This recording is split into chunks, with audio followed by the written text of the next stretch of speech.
Let's take a peek into the 2024 draft class by checking in with CBS sports analyst and football game plan's very own Emory Hunt. That's coming your way next on the Locked On Giants podcast.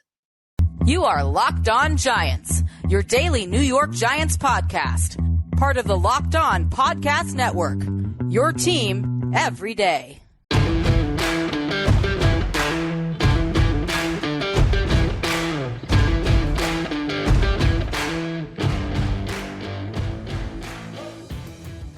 This episode of the Locked On Giants podcast is brought to you by Prize Picks. Go to prizepicks.com/LockedOnNFL and use the promo code LockedOnNFL for a first deposit match up to $100. That's prizepicks.com/LockedOnNFL for a first deposit match up to $100. Hello, New York Giant fans, and welcome to another edition of the Locked On Giants podcast, part of the Locked On Podcast family, your team every day. My name's Patricia Traina. Thank you so much for tuning in, making us your first listen of the day, or if you watch on YouTube, your first watch of the day. And I'm pleased to welcome in a familiar face that you everydayers probably have seen before. And if you haven't, you're in for a treat, everybody. He is good friend Emory Hunt. He is with Football Gameplan. He is also a college football analyst for CBS Sports. The man is doing big things, and he still is kind enough to come back and talk to a little peon like me. How you doing, my friend? Stop it. You big time, Patty. I'm always make time. Yeah. He's also, by the way, the best dressed man on the Giants beat. I mean, hands down, Emory is it. So anyway, Emory, thank you as always for coming in. I'm really excited to talk ball with you. And, look, the Giants season hasn't gone as any of us had hoped it would go. Let's start at the beginning here where, we know about the injuries, but every team has injuries. Not every team has had injuries to the extent that the Giants have had with who's getting injured. But that being said, when you look at the whole picture of this Giants team, where has it gone wrong for them the most? Wow, it's easy to probably say quarterback, but when you think about the team as a whole, I feel like the offense has been more of the issue than opposed to the defense. Because defense to me is a little bit more, hey, reactionary, hey, go get the quarterback or go get the football, make plays in space, all that stuff like that. But to me, it's the offense and the lack of playmakers, dynamic playmakers outside of Saquon Barkley. And it shows up every Sunday when you are watching a Giants game. And okay, if they're slowing down Saquon, who's the guy that's the other threat on offense? And the Giants just don't have that guy right now. Yeah, they don't. And, Emory, not having that guy, we actually have seen Isaiah Hodgins, the receiver, kind of disappeared from the landscape. Darren Waller never really got on track. Darius Slayton is still Darius Slayton. They haven't really used Wan'Dale Robinson as much, or Jalen Hyatt for that matter. Why do you think that is? Is it maybe something in their games that has regressed, or just the whole idea of this offense, which was supposed to open up, it hasn't yet? So why do you think that might be?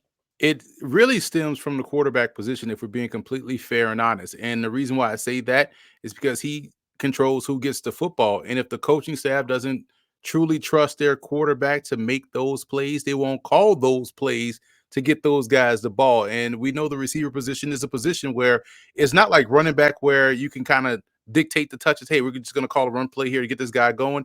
You got to have the passes, the attempts. But in order to have that, you got to have the protection. If you don't have the protection, you won't have the attempts. You won't have the opportunity to get those guys the football. And conversely, or to add to that, when you have a quarterback that's probably not apt to playing well on the fly or ad-libbing, which kind of can happen in some plays to get some guys going, it really just blows up everything. So it goes from coach's trust in the guy that controls the play, in terms of the position of quarterback, and a quarterback being able to play above the X's and O's. And we haven't seen him, Daniel Jones, be able to do that. And it also requires that offensive line to really give him some, because he's not that guy, give him time to make those decisions, to that way he can then build that confidence within the coaching staff. Hey, okay, we can call these plays because he seems to have a good grasp on this. And we're just not seeing a complete unison across the board. It's a lot of dysfunction in that regard. Now, I should have mentioned at the top of the program here that we will talk about some of the college quarterback prospects coming up a little later with Emory. But Emory, let's stick with Daniel Jones here for a second, because, you go back to last year, the Giants were drafting, I think, 25th. The free agent market was kind of meh, so they really, put themselves in a situation where they had no choice but to sign Daniel Jones. So they did allow themselves an escape hatch after 2 years. So they're 1 year in. He's going to be on the roster next year because of cap reasons. And then if they want to get out of that contract, they certainly can. But you look at the regression, and I think we can both agree that Daniel has regressed from last year to this year. Part of it is due again to injuries to the offensive line performance. But in Daniel's game specifically, where do you think he has regressed the most? To be honest, I don't think he's regressed. I think we probably overrated what we saw in 2022. Again, you bring up the 15 touchdown passes, the 5 interceptions. Everybody will quickly throw in there, hey, what about the rushing yards and the rushing touchdowns? I'm glad you brought that up, because that's very much important as well. But when you look at the yards per attempt, he still wasn't throwing the ball deep down the field. He still wasn't doing well versus pressure, still wasn't performing up to the level that you wanted him to perform against better defenses and better teams. Because when you really break down where he had these blowout games, it was against Minnesota twice. It was against a Colts team that we saw them picking in the top 5 at the end of the year. So for me, it was just Daniel Jones played the same way. He just didn't turn the ball over a lot, which he was able to cut in half. His interceptions had dropped significantly every season. The fumbles had dropped, so he was protecting the ball, which allowed the offense to stay a little bit on pace. But when you're trying to play that way, you're playing not to lose, and you're not really playing to win. And I think that's what held them back going into this offseason, which is why I always said they probably should just let Daniel Jones go and see what the open market was going to give him. That way, whatever that number was, you could probably work it down a little bit more to get him back into the fold, as opposed to having Daniel Jones have the leverage, which he played himself into because of what the Giants did as a team last year. Now you kind of force yourself in a corner. So for me, it was like you kind of could have let him go and get his own number and then try to work it back. That way you won't be in a situation where you have to keep him next year, or a third year, because of the money. You wouldn't have to have allocated so much resources to him and not been able to pay Saquon, who has now shown to be your best player on offense. Yeah, definitely. Saquon, they're going to probably ride him the rest of the year. Hopefully his ankle holds up. I mean, that's a concern for sure. But, just one other thing about Daniel Jones, he's now had a second neck injury in 3 years. He's dealing with the ACL, which I got to think is going to affect his scrambling ability. I mean, is it in the Giants' best interest, do you think, to just say, all right, you know what, Daniel, we love you. We got to keep you on the roster next year, but we're totally going in a different direction? Or, there have been some reports that Giants ownership maybe feels that once Daniel is healthy, give him another crack at it. I mean, at what point, if you were making the decision, at what point do you just say, look, you've had a lot of opportunities. Now you've got another neck injury, the ACL. We got to move in a different direction. You have to make that decision right now if you're Joe Shane, and you can't allow feelings to dictate the success of your job, because your job is tied to the success of the football team. And if this guy is not giving you the greatest chance of having success, then you're going to look at me as a GM, and then I'm going to subsequently have to look at the head coach like, well, we're not doing our jobs. Like, wait a minute, you didn't allow us to do that job. So for me, it's about, hey, Daniel Jones, we at least know we can trust you for a 2 to 3 game stretch. So that makes you a very quality reserve quarterback.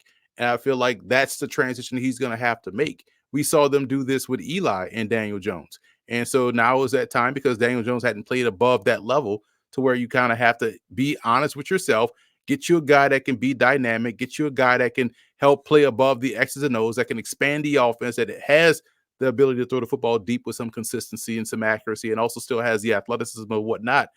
I think you have to make the decision, because at worst, right, the money says is what it is.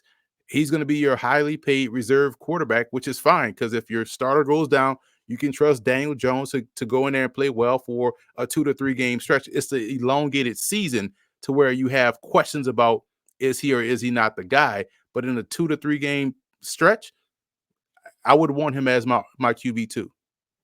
Yeah, definitely. I think that is where they probably will be heading, but of course we'll see. Now, coming up next, I'm going to talk with Emory about the top college quarterback prospects. Emory's already done some work on that. We'll get his take on that right after this quick break. Hey, Giant fans, so it never fails. You're watching a game and then suddenly you get a rumble in your stomach. But with so few precious minutes between plays and quarters, often there's barely enough time to run to the fridge and heat something up to munch on. Well, now you don't have to, thanks to DoorDash. Whether you're craving pizza, wings, tacos, burgers, you name it, and DoorDash can bring it straight to your door so that you don't have to miss a second of your favorite programming. For years, I've trusted DoorDash to deliver freshly made meals from my favorite restaurants, whether I'm at home or on the road, and they've never let me down. DoorDash has allowed me to support my favorite small business stores like the Food Architects, as well as local grocery stores. And DoorDash doesn't deliver just meals. They can deliver groceries, snacks, and incidentals from local drugstores and convenience stores as well. You'll get what you ordered, or they will make it right. And you can save on all your deliveries with a monthly Dash Pass membership that more than pays for itself after just a couple of deliveries. There's never been a better time than now to join DoorDash, as for a limited time, you can get 50% off your first DoorDash order up to $10 when you spend 15 or more on your first order. Download the DoorDash app and enter the promo code LOCK23 at checkout. Offer subject to change, terms apply.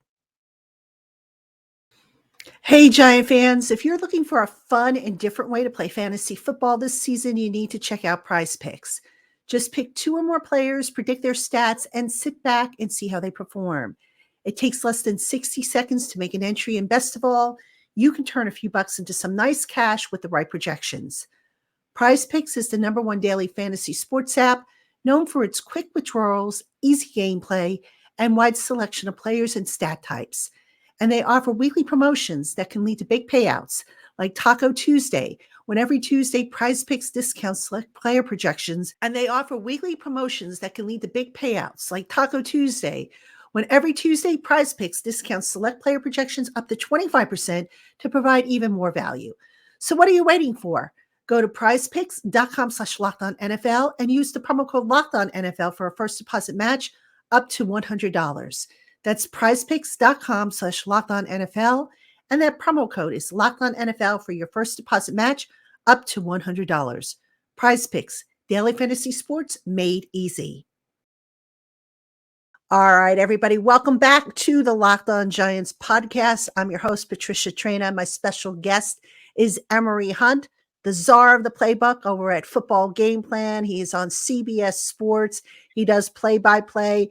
The man is all over the place, and he's here with me right now on this podcast. Good friend of mine, go way back, so always happy to see that handsome face of Emory Hunt.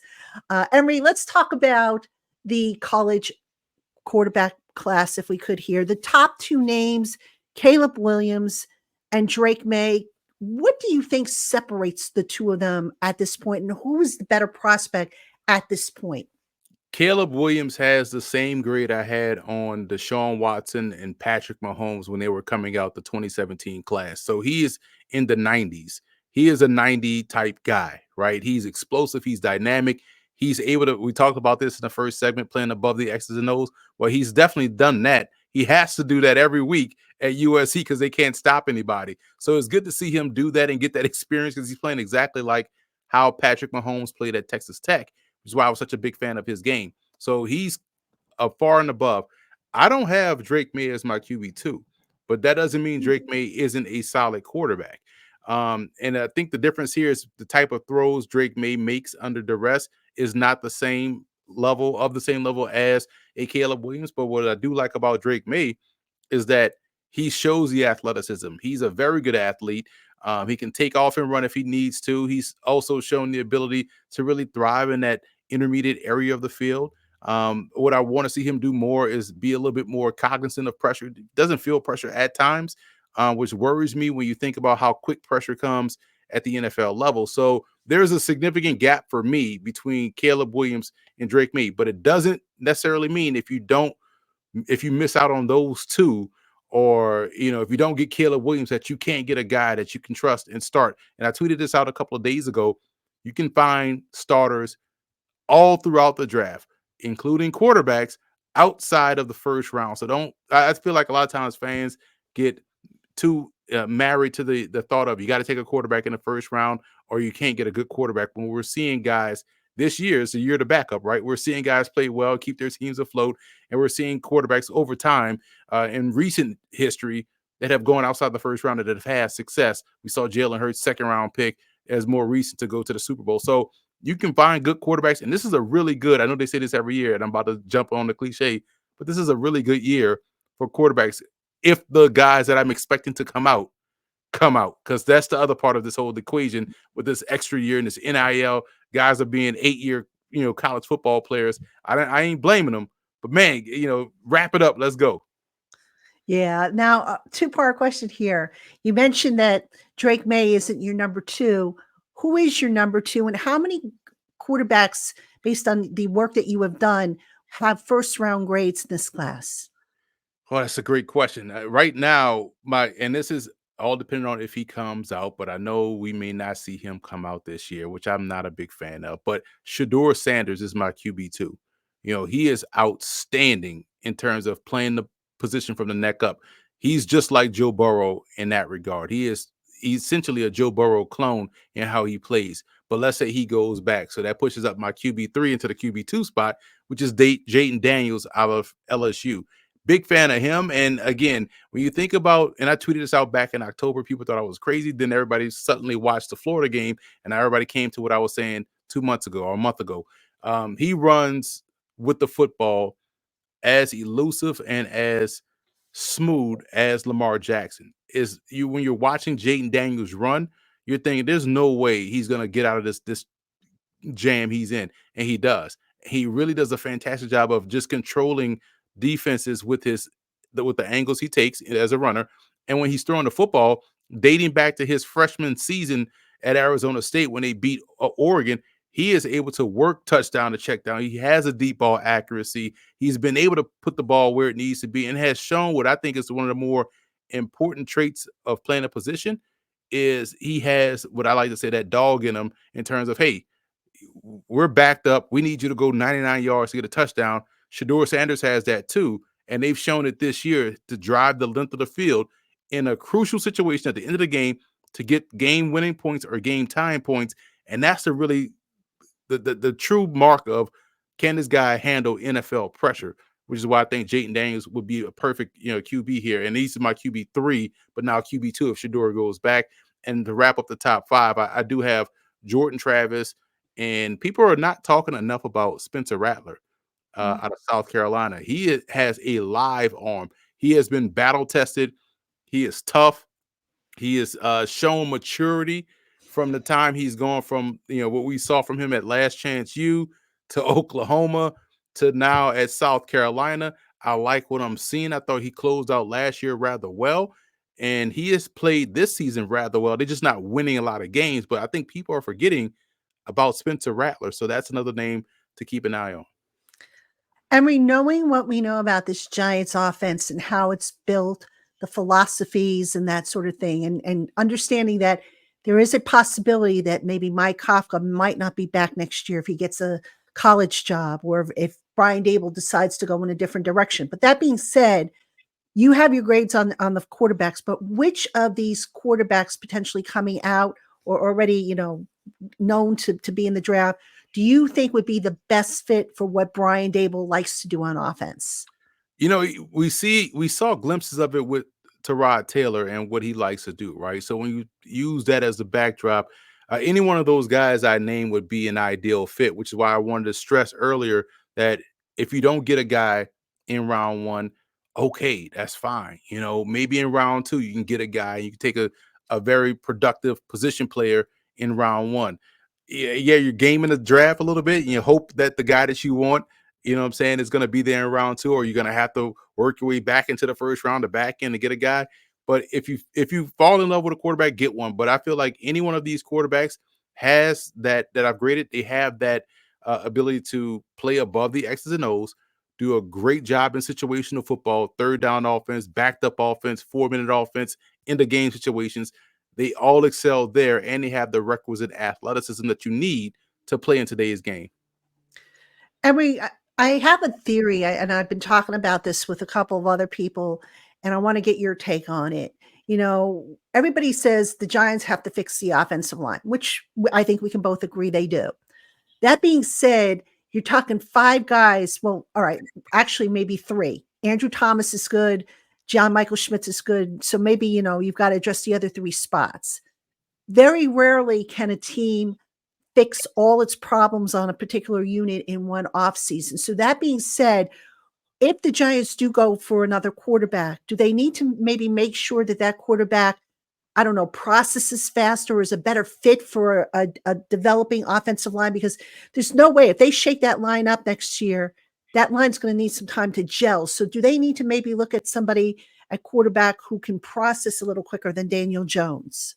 Process and not afraid to use his athleticism without being told to use his athleticism. That's the difference, because Jones is a very good athlete. We know that. He played basketball, he can run, but he has to be told when to run, and that's the thing. You need to be able to have that internal clock. I got to get out of Dodge and be able to scoot and go. You need that, and you need someone that can supersede pressure, that doesn't need everything to be perfect in front of him. That I'm like you, where I hear people talk about fixing the offensive line. I always wonder what the ideal offensive line would have to look like for someone to at least be competent. We don't see that in the NFL or in football because it doesn't happen. You have to be able to play well with what's around you. CJ Stroud was out there with a banged up offensive line as a rookie and went out there and was able to have success. We watched Lamar Jackson every season with some key part of his offensive line missing, and then he goes out there and does his thing. Joe Burrow with that offensive line had them in the Super Bowl. So the thing is, you just got to have the ability to play above your situation.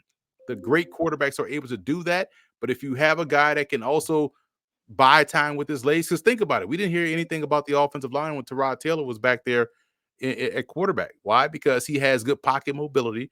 He has the ability to extend and get out of the way and then make a throw down the field. That's all you really have to do. You don't have to rush for 1,000 yards, but you can't allow yourself to stay in the pocket and get sacked. That's not going to work for you, and that's not going to work for the New York Giants because, again, if you keep focusing on the offensive line, you got to get all 5 positions locked down just to make the one guy look decent when that's not a realistic option or goal.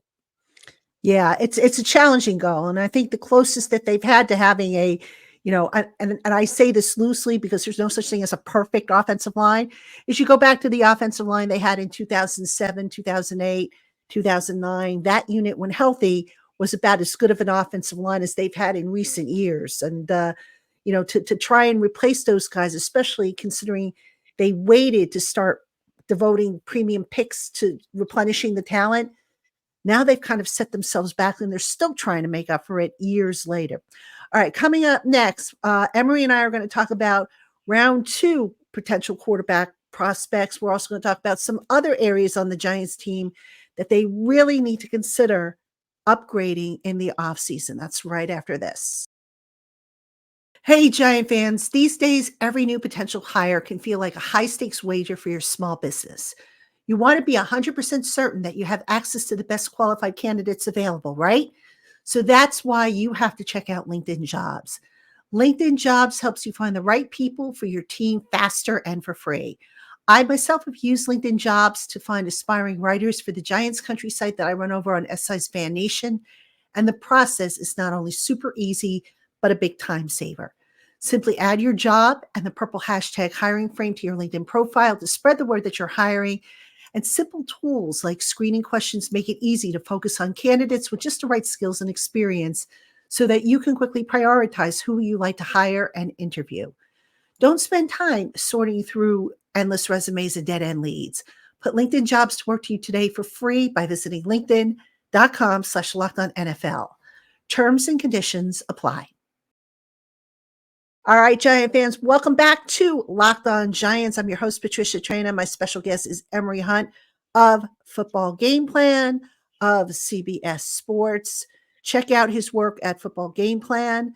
And of course, like I said, he's on CBS Sports. So he's he's all over the place and he's doing a fantastic job. So proud of him. Emory, you mentioned earlier in the show that there are prospects anywhere in this draft at quarterback. So if you don't get one in round 1, you can maybe pick one up in round 2. Obviously, if you're Joe Shane, if you have a guy in mind and you're drafting like 2 or 3, I think that as we record this, the Giants are set to draft in the 2nd spot. If the guy you want is off the board at that point, obviously you don't want to settle. You don't want to force a pick.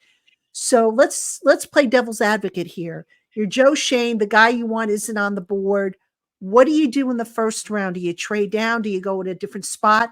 And then do you, knowing that you have 2 second-round picks, do you use one of those on a quarterback? And if so, who are some prospects in the 2nd round that you think might make for an interesting pick?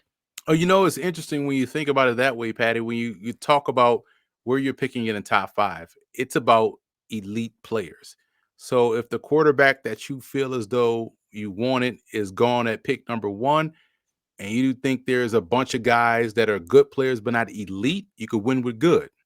So take an elite talent at whatever position, whether it's offensive line, whether it's pass rusher, whether it's receiver, whether it's cornerback, whether it's Brock Bowers, a tight end, I don't care. Get somebody that's elite that can help you win football games. Don't listen to all the people that's going to type and write about, positional value and this. No one's talking about positional value when you're out there watching the games on game day, right? They just want to know, can this guy play or can he can't play? And so get an elite player if you're not going to take the quarterback that you want. And in the 2nd round, or even maybe late 2nd round, toss out some names that I think could fit what Brian Daboll does offensively. Bo Nix comes into play out of Oregon, played a lot of football. He has actually gotten better every season he's been in college, albeit 10 seasons, but he's gotten better every season. His first game was against Justin Herbert. I mean, think about it. Jaden Daniels' first game, or one of his first games, was against Justin Herbert. Both of those dudes have been in college for a long time. But Bo Nix has done a great job, played really well, has the requisite mobility that you want. It's kind of like Sam Howell, in my opinion, which is someone that could also fit in Daboll's system. So I think Nix could as well. Cam Ward of Washington State kind of reminds me of Tyrod Taylor and what he does.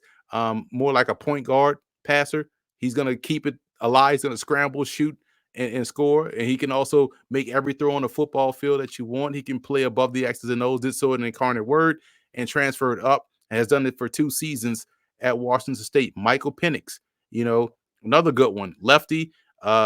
He's not the runner that Nix and Cam Ward is, but he's a very good passer. The anticipation has gotten significantly better than what he was at Indiana. He stayed healthy, most importantly, the last 2 seasons at Washington, which was huge. So he is someone who's trending upwards, and I love the touch that he puts on the ball when he's going deep down the field. The receiver just runs right under it. It just allows him to keep going, creates his own separation with the accuracy he has on the deep ball, and with the quick release he has. Is very much Tua Tagovailoa-like in terms of how fast the ball comes out of his hands to where defenders can't really make a play on it. He's been playing excellent. So I think those 3 quarterbacks, in my opinion, and maybe I know some people may have them in round 1, but if I'm in round 2 and I take a position player in round 1, I'm targeting those guys. I think they all fit what someone like Brian Daboll wants at the position. Emory, my friend, always good stuff. I always love having you on. You do your homework. Some people don't agree with what you do, but you always back it up. I appreciate what you do, and I hope to have you on the program again down the line, especially as, we learn who's coming out, who's not, and we can start looking at the entire draft class moving forward. All right, folks, that's going to do it for us here on the Locked On Giants podcast. I'm your host, Patricia Traina. He is Emory Hunt. Check him out on Twitter, on social media, on his website, Football Gameplan. We'll be back tomorrow with an all-new episode of the Locked On Giants podcast. Again, thank you for tuning in, and we will catch you again tomorrow.